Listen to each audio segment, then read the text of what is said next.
Hello dear students, I am Sherwan Lakho, lecturer, Government Degree College Kandiyar. I am lecturer in zoology. Today I have selected topic from class first year, subject zoology, chapter number 13. In this topic, in this chapter, we will discuss three topics.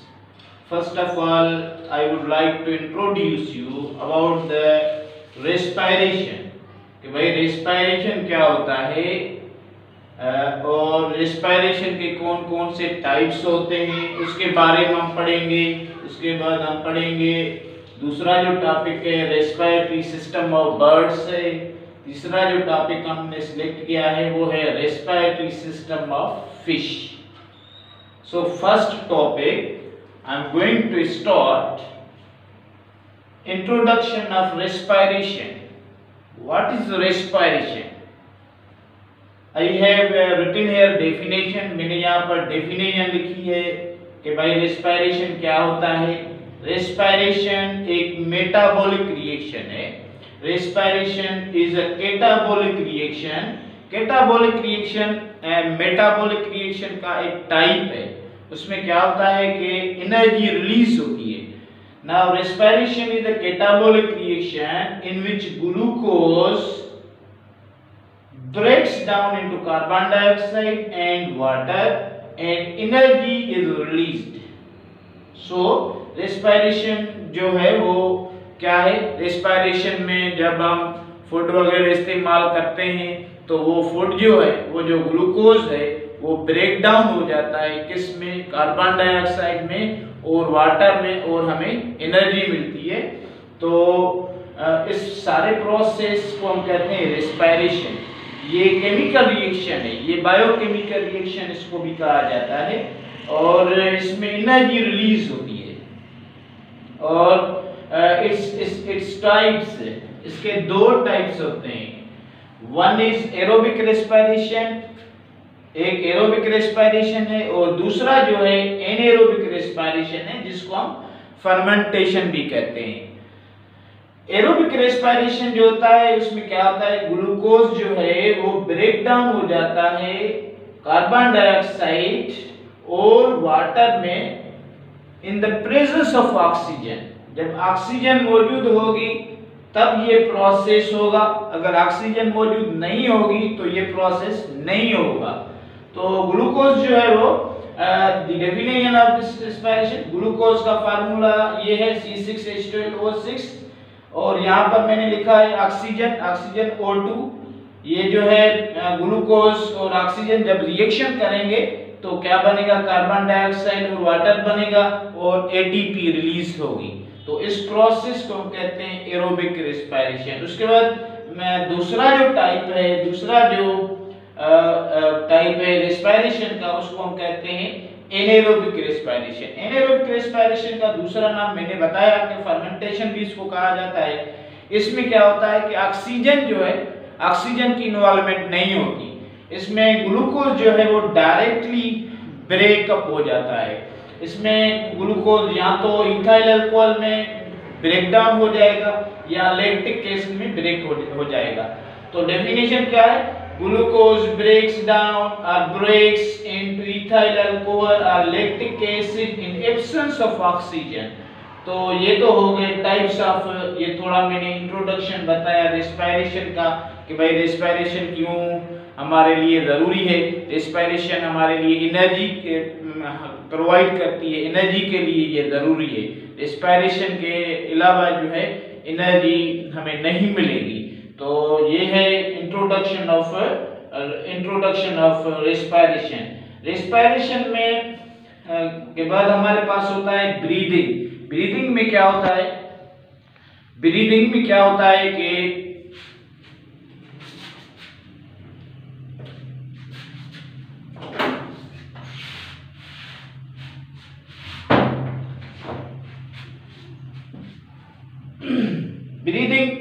Breathing में क्या होता है, breathing का दूसरा नाम gases exchange है।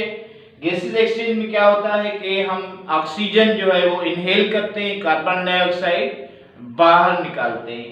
तो exchange of respiratory gases in and out of body of an organism, that is called breathing. यहाँ पर मैंने स्टेप्स ऑफ ब्रीदिंग लिखे हैं। एक इनहेलेशन, उसको इंस्पायरेशन भी कहा जाता है, इसको हम कहते हैं, इसकी डेफिनेशन इनटेक ऑफ ऑक्सीजन है। और यहाँ पर मैंने लिखा है एक्सहेलेशन, इसको जो है एक्सपायरेशन भी कहा जाता है। इसकी जो डेफिनेशन है वो है taking out of carbon dioxide from the body. तो ये हो गया थोड़ा ये हो गया introduction of respiration, first topic हो गया। उसके बाद हमारा दूसरा टॉपिक जो है वो है रेस्पिरेटरी सिस्टम ऑफ बर्ड्स। हमारे पास बर्ड्स होते हैं, बर्ड्स को हम एवियन भी कहते हैं। Avian is scientific term for birds. इस रेस्पिरेशन का दूसरा नाम या जो रेस्पिरेटरी सिस्टम ऑफ बर्ड्स है, इसको एवियन रेस्पिरेटरी सिस्टम भी कहा जाता है। क्या कहा जाता है? Avian respiratory system. तो यहाँ पर मैंने लिखा है कि the respiratory system of bird is a unique respiratory system. Birds में efficient, most remarkable respiratory system होता है। रेस्पिरेटरी ऑर्गन्स जो रेस्पिरेशन में हेल्प करते हैं, जो ब्रीदिंग में हेल्प करते हैं, वो 3 है। एक तो ये है ट्रेकिया होता है, दूसरा लंग्स होते हैं, तीसरा जो है एयर सेक्स होते हैं।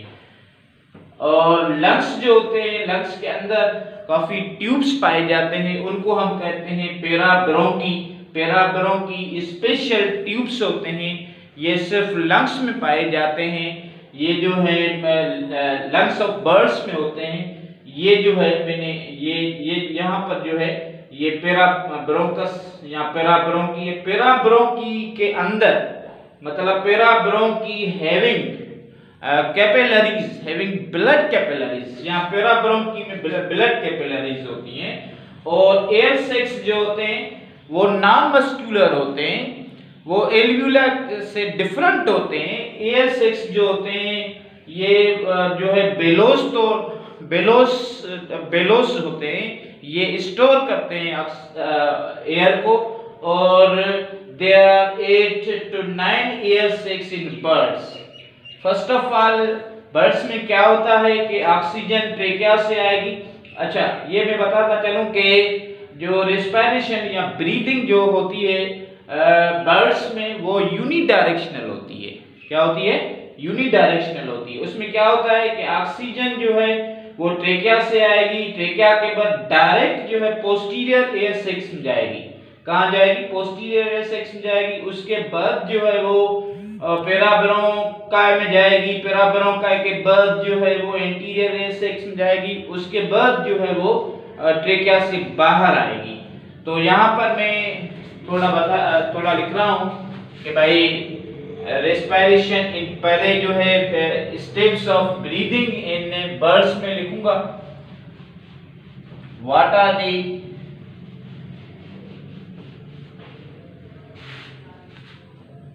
ब्रीदिंग का पहला हिस्सा जो है inhalation in birds. Inhalation in birds. Inhalation in birds. Inhalation means intake of oxygen. Oxygen जो है यहाँ से सराउंडिंग से, इन्वायरमेंट से इसके ट्रेकिया में जाएगी। डायरेक्ट जो ऑक्सीजन है यहाँ पर आएगी।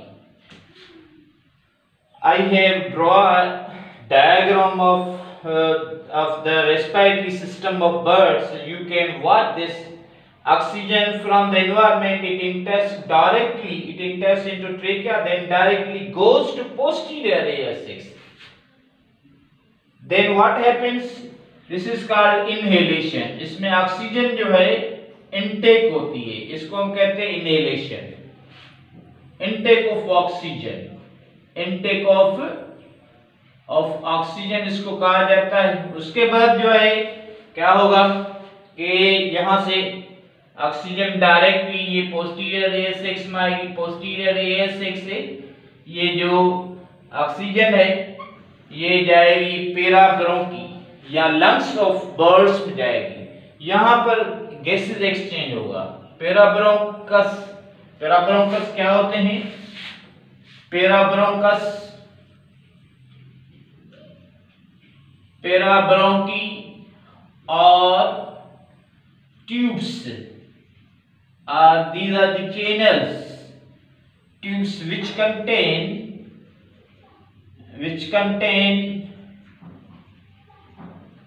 blood capillaries, इसमें ब्लड कैपिलरीज होते हैं। यहाँ पर जो है वो एक्सचेंज ऑफ गैसेस होती है।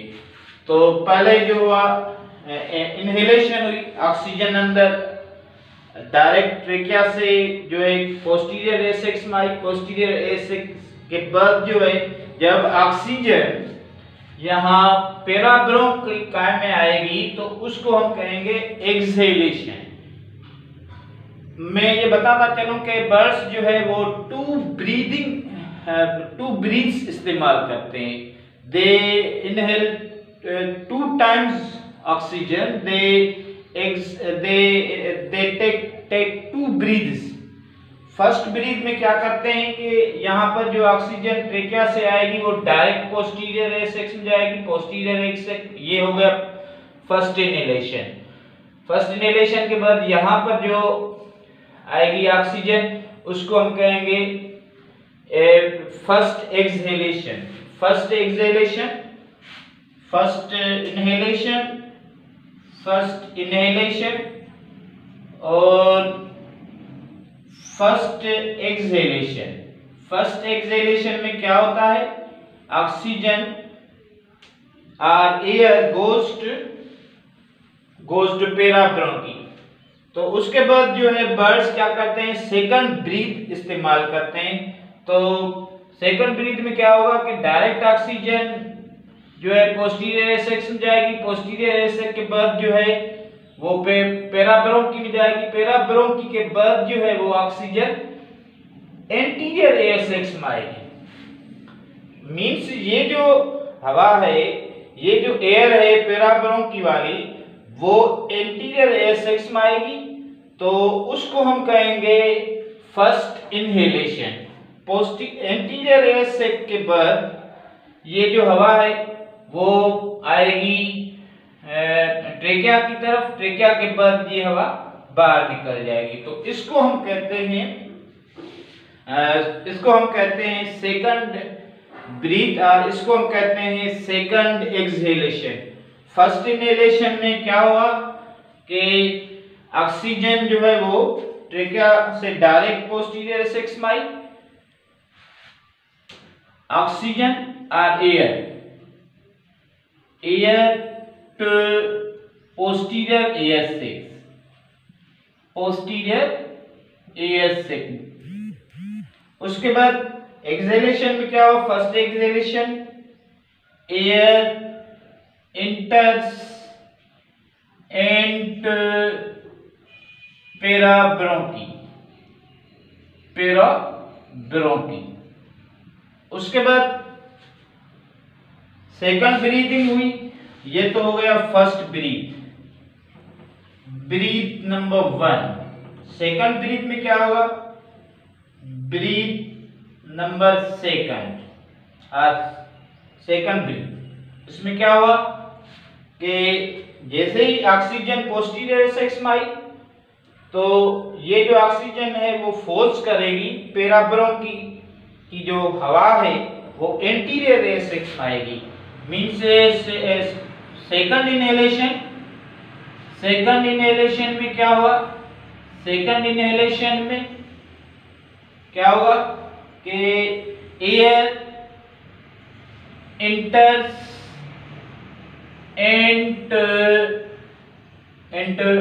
anterior air sac, anterior air sac। उसके बाद यहाँ पर गैस एक्सचेंज होगा। यहाँ पर ऑक्सीजन जो है ब्लड में जाएगी और कार्बन डाइऑक्साइड ब्लड से जो है वो यहाँ पर एंटीरियर एयर सैक में आएगी। जो carbon dioxide anterior air sac में आई वो एंटीरियर एयर सैक के बाद जो है ट्रेकिया की तरफ जाएगी। तो सेकंड एक्सहेलेशन जो होगा सेकंड एक्सहेलेशन बर्ड्स में जो होगा उसमें क्या होगा, what happens in this, the air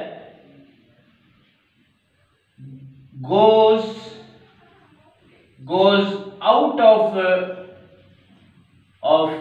body or out of anterior air sac, out of anterior air sac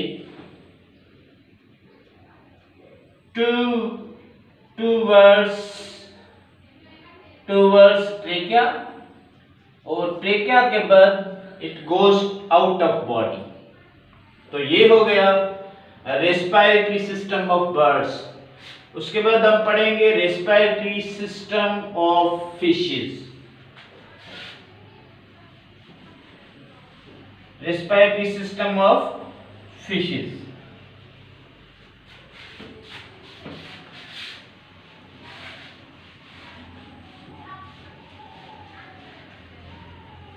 respiratory system of fishes हमारा थर्ड टॉपिक है, respiratory system of fishes. Respiratory system of fishes. Now fishes, they are aquatic animals. They are aquatic animals. They have gills. They are exclusively gill breathers. They are exclusively, ये जो है गिल ब्रीदर्स होते हैं, इनके पास gills होती हैं। Fishes में जो गिल्स होती हैं, गिल्स में क्या होता है, गिल्स कहां से बनती हैं, दीज आर फॉर्म्ड गिल्स और आउट ग्रोथ्स। क्या होते हैं ये, आउट ग्रोथ्स फ्रॉम फेरिंग्स। ये फेरिंग्स से बनती है, फेरिंग्स से ये गिल्स बनेगी। Each Gill consist of, each Gill consists of thousands of filaments. There are many filaments present in each gill. हर जो गिल होगा उसमें काफी फिलामेंट्स होते हैं। ये फिलामेंट्स होते हैं, ये जो है एक गिल है, गिल में ये फिलामेंट्स पाए जाते हैं। हर एक को हम फिलामेंट कहेंगे, ये फिलामेंट है। इस फिलामेंट के अंदर जो है वो लेमिला होता है, इसको हम कहते हैं लेमिला, और इसको हम कहते हैं गिल आर्च, और गिल बार भी इसको कहा जाता है। तो क्या होगा कि इस फिशेस में क्या होगा कि एक्सचेंज ऑफ गैसेस जो होगी वो लेमिला में होगी। exchange of gases takes place at lamella, why exchange of gases takes place in lamella, क्योंकि लेमिला में ब्लड वेसल्स होते हैं। लेमिला में जो है ब्लड कैपिलरीज होती हैं, वहां पर जो है वो गैस एक्सचेंज होगा। क्या होगा कि इस तरह लेमिला जो है, मैं बना रहा हूं थोड़ी, ये सपोज करें लेमिला है, लेमिला में जो है ब्लड होता है, ब्लड जो है वो इस तरफ जाएगा, तो वाटर जो है इसमें, ये क्योंकि फिशेस जो है पानी में पाई जाती हैं, फिशेस जो है पानी में रहती हैं, तो इनमें जो है रेस्पिरेटरी सिस्टम में गिल्स होती हैं, और गिल में जो है फिलामेंट्स होते हैं, गिल आर्च होता है और गिल बार भी होता है, ये गिल बार है। और उसके अलावा जो बोनी फिशेस होती हैं उनको एक गिल कवर होता है, उसको हम कहते हैं उसको हम कहते हैं ओपर्क्यूलम। तो ये लेमिला है, लेमिला में ब्लड जो है इस तरफ जाएगा और पानी जो है इस तरफ जाएगा, मींस अपोजिट डायरेक्शन में फ्लो करेगा। ये पानी है, it is water and this is the blood. तो यहाँ पर एक जो है काउंटर करंट एक्सचेंज होगा। Counter current exchange will takes place. Counter current का मतलब है कि opposite flow of blood and water. Counter current will take place. यहाँ पर काउंटर करंट होगा और क्या होगा कि पानी जो है, पानी में जो ऑक्सीजन है वो लेमिला में जाएगी और लेमिला में जो कार्बन डाइऑक्साइड है वो पानी की तरफ आएगी। इस तरह फिशेज में जो है एक्सचेंज ऑफ गैसेस होता है।